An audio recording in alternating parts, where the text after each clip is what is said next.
The message is, who is it are you looking for?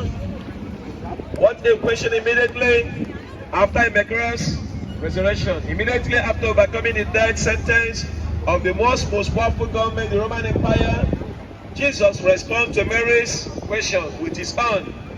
Who is it are you looking for? In one way or the other, our world has been looking for someone for a long time. Someone who has the answer for all humanity. Someone who can make sense out of life and answers man's most important question.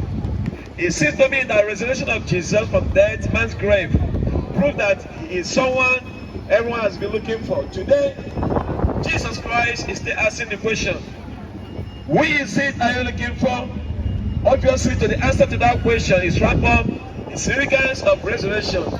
In John chapter 20, verse 15 to 18, Jesus said to her, woman, why are you weeping? What is it that you're looking for? Supposing to her to be a gardener, she says, sir, if you are carrying him away, tell me where I've laid him, and I will take him away. And Jesus said to her, Mary. She turned and said to him, Aramaic, which means teacher. She said to her, Jesus said to her, do not cling to me, for I am not yet ascended to the Father, but go to my brothers and say to them, I'm ascending to my Father and your Father, to my God and your God. And Mary Magdalene went and announced to the disciples, I have seen the Lord, and that he has said these things to her. Number one point in this message is, resurrection confirmed that Jesus Christ was sent by God and shall exist. This is important because we need to look for God who is real, and not some make-believe system that leads to nowhere. Jesus was not funny. He was not just another woman leader. God sent him to earth to set us free from deception and damage of sin. The resurrection of Jesus is our answer to death that could not hold him.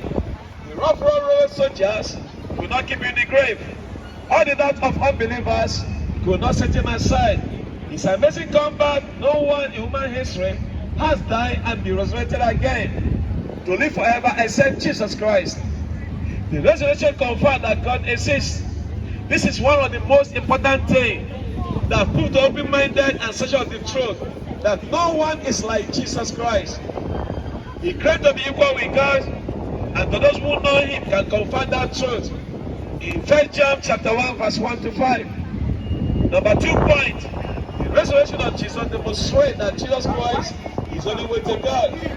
It is imperative that we look for someone who can lead us to real God. And our life purpose determine where we spend eternity depends upon the search.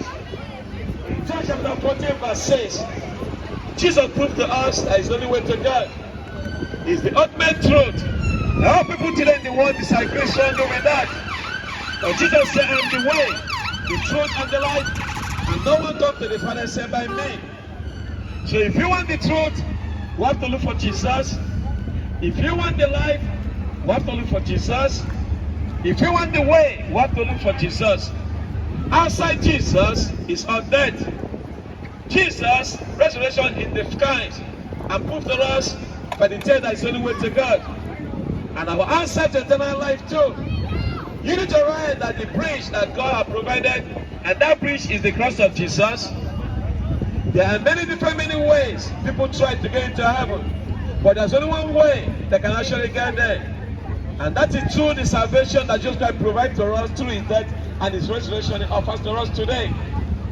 Number 3 point, the Christian of Jesus and resurrection prove that God loves us so dearly. It is crucial that for us to look for one who can destroy the sin barrier between us and God. And we know Jesus Christ did that.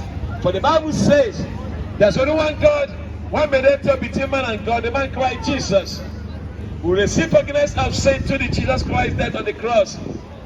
So today I say to you, who are you looking for? What are you looking for? If you follow Jesus, you'll find him today. All you have to do is to respond to him by faith. Salvation is by faith in Jesus alone. Better what he done for us on the cross of Calvary. Salvation cannot be Jesus and plus something else. To be saved is to accept Jesus Christ as your Lord and personal Savior. Put your trust in him today in repentance of faith for salvation of your soul. If you don't know Jesus today, you can know him. All you have to do is to make this prayer. Lord Jesus, I thank you for coming and dying for my sins on the cross. I ask you today to forgive my sins, and I ask you to come into my life and to be my Lord and Savior. In your name I pray. Amen. I guarantee you, my dear friend, Jesus will save you for all eternity. Remain blessed in the mighty name of Jesus. Jesus is Lord.